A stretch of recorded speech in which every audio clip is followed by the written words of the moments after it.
I will admit that all this time I didn't know what you were talking about, Rob, when you kept talking to me about these tuck-friendly bathing suits that you have.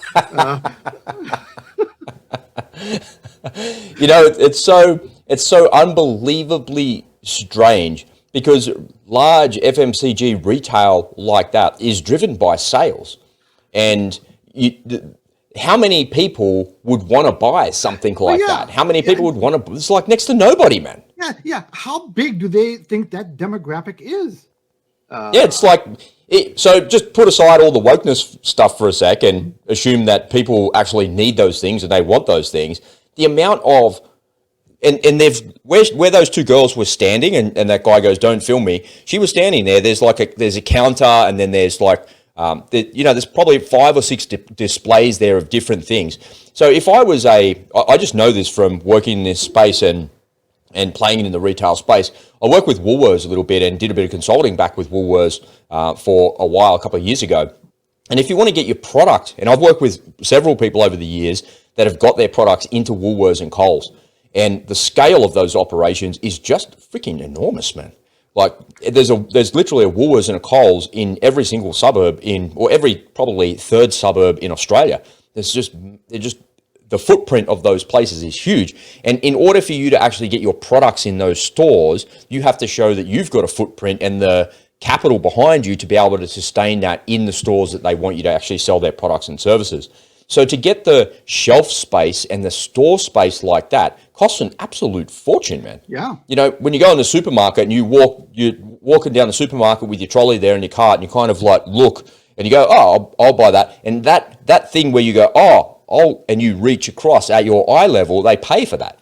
They yeah. pay for that level, that store space. So who is it that's actually paying for the shelf space in Target like that? It has to be Target. It Well, has to be their products. traditionally, if you want to get your product into one of those chain stores, you have to prove the worthiness of your product. It's a whole science, right? A certain caliber of product would go at eye level, a certain caliber would be at this level, a certain, and you have to, really wow executives just to get into the store, and then to get the premium shelving, you have to there's like an audition process. How good is the product? And depending on how good it is, we're determined on placement. Where is it placed? Well, now all that old stuff seems to be going out of the window. Now, Just now, imagine being a fly on the wall for a second in that executive meeting where I've got those tuck friendly pants. Okay, everybody, we've got the tuck friendly pants coming in. Edward, please come inside and model the tuck friendly Speedos for us, mate. And some model comes in, and some executives sitting there looking, going, "Yeah, that looks like a good idea. yeah, That looks good. yeah. Yeah. Show me that children's book again. Show me that children's book. Yeah. Why are you talking about? Oh, because that has to be included. It's an ESG thing. We have to have that. We have to have inclusion in there. Are you kidding me? It. That's the only explanation you can come up with, because it's not profit driven. The demographics cannot be that high for the LGBT community. Not to mention the pushback by the regular customers who are going to start boycotting just on principle. They're not going to start going. So they had to have known that, but for them, they made a decision. You know what? Okay, we're woke now, and we have different priorities. So do you think that mainstream people look at these things and they see it and then they go, oh, who cares? What do I care? It doesn't affect me. No. Or do you think those ladies that were filming with their phone, that woman at the end, she was like serious, like I'm never going there again, ever, never, ever. Do you think that there's some executive somewhere in Target that goes, you know what, we're going to lose a bunch of the audience here, but they never really bought that much anyway. Who cares? Whatever. Well, and if that's the way that executive thought, he's in for a really rude awakening. Just have him call his buddy over at Bud Light and at Miller as well. Yeah. No, so I think there is a big pushback. The silent majority, most people who do not make a ruckus. Listen, it's the old, squeaky wheel gets all the grease syndrome, right? The people who shout the loudest, they get the most attention and they get things done. Most people are not confrontational. Most people are agreeable.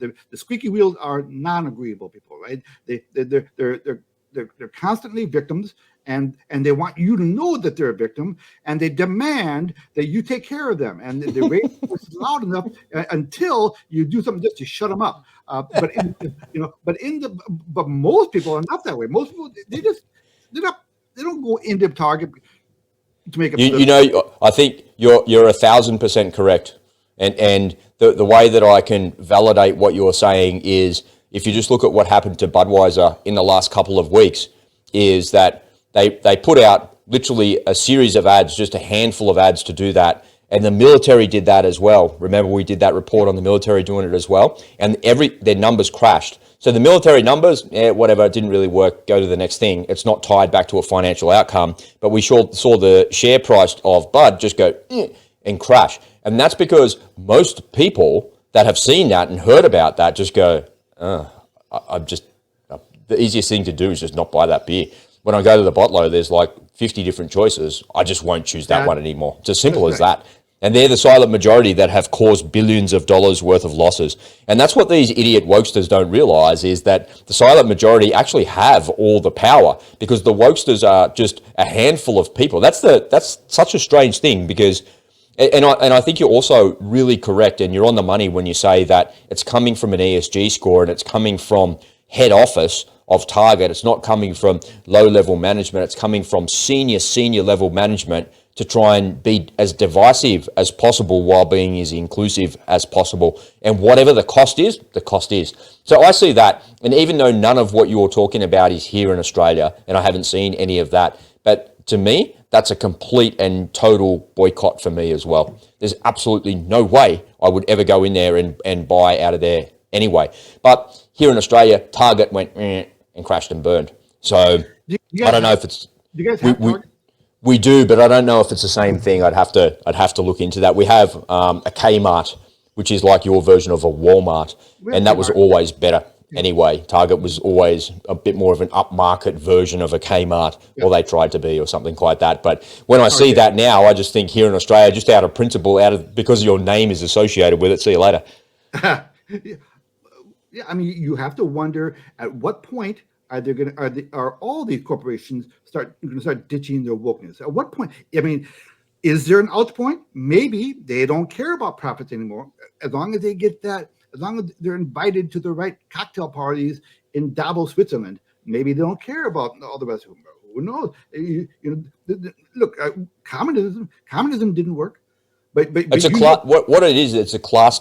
So what you're describing is a class-driven society. Mm-hmm. So you say they don't care about it because all they care about is being invited to the right cocktail parties. Right. That's class-driven, right? So I'm the elite business corporate class here, and I don't really care what happens to the workers down there if they keep their jobs, whatever. I don't care, because I'm secure in this position here, and I know that because I've made it to this point in my life, if I have to leave, I'm still going to be here at this point in my life, just in another business doing the same things, and I'll still be getting invited over there because I've made it there like that. That is very class-driven, isn't it? Oh yeah, look, the biggest communists you'll ever find are the rich people, because they got their dough, and although they want you to start eating bugs, I promise you, they're going to keep eating their T-bone steaks. Well, they like communism and they like socialism. So why don't we take all of their wealth and distribute it evenly?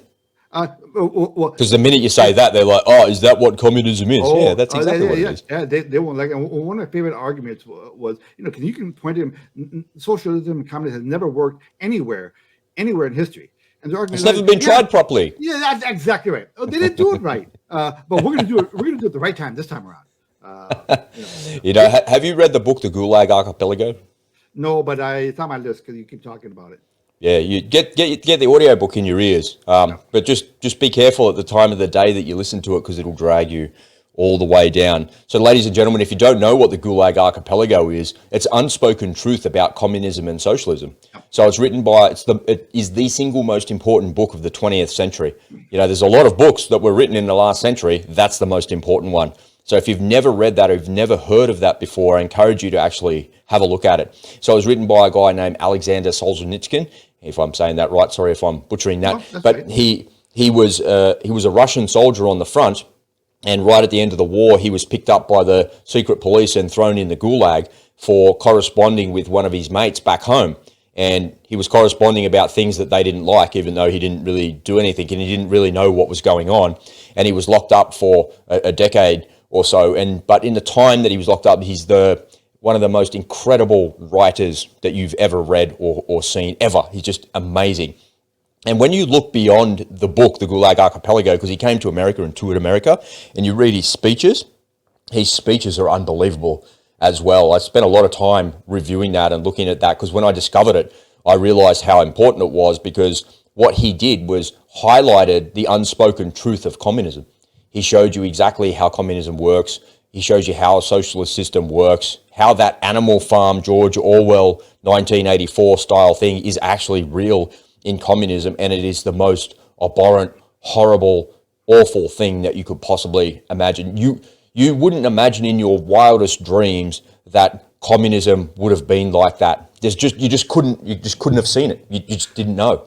And then when you read about it in that context that he talks about, and you're like, that can't happen today. That couldn't be possibly true. All you got to do is just, for you guys there in the States, is look across the road to Cuba.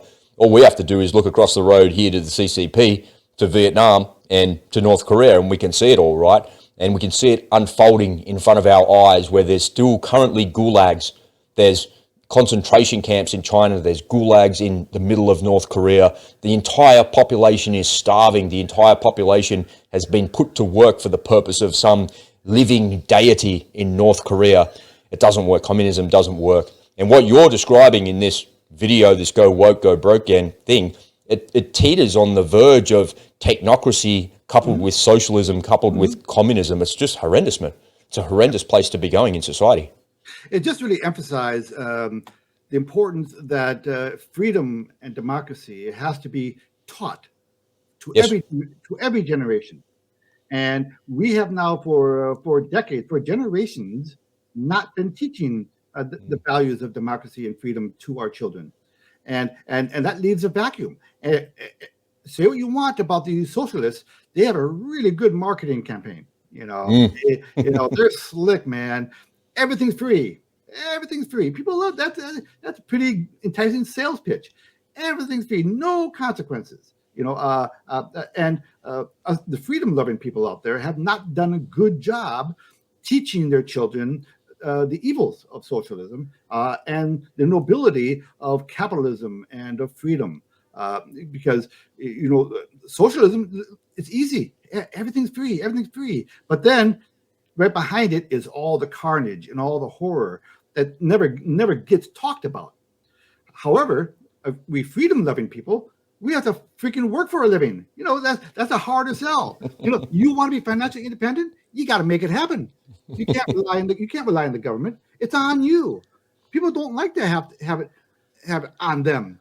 They want people to take care of them. And I'm sorry, people, but if you want true freedom, if you want true personal sovereignty, you cannot rely on other people, particularly the government. Especially the government. Yeah, I mean, remember, whatever the government gives you, the government can take away. Our personal freedoms, our personal, liberties don't come from government. They come from God. And you don't want your liberty to come from government, because anything the government gives you, the government can take away. Yeah, it's 100% right. Yomi Park, the North Korean escapee / defector, highlights it really well when she escapes North Korea, and then she lives in South Korea for a little while, then eventually makes her way to the United States, gets herself set up, and then goes to university, only to discover that what they're teaching in university was the same thing that they were teaching in North Korea. And like, what the hell? I want to close out this part of the show by saying to people that in a book I read a little while ago, remember folks, if you don't read 100 books a year, you're functionally illiterate. You need to read. You need to read consistently. You need to be getting something in your ears, whether that's an audio book or a book in your hand. I've got a couple of books on the table here behind me that I've been reading the last couple of days, because I think it's important especially about what I'm about to show you.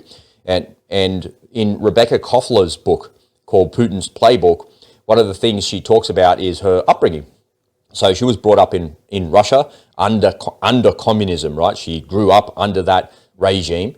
And one of the quotes that I remember from that book, her dad says the funniest thing about communism, and it goes to the very heart of what you were just saying about the government, is that the government, we go to work and we pretend to work, and the government pretends to care.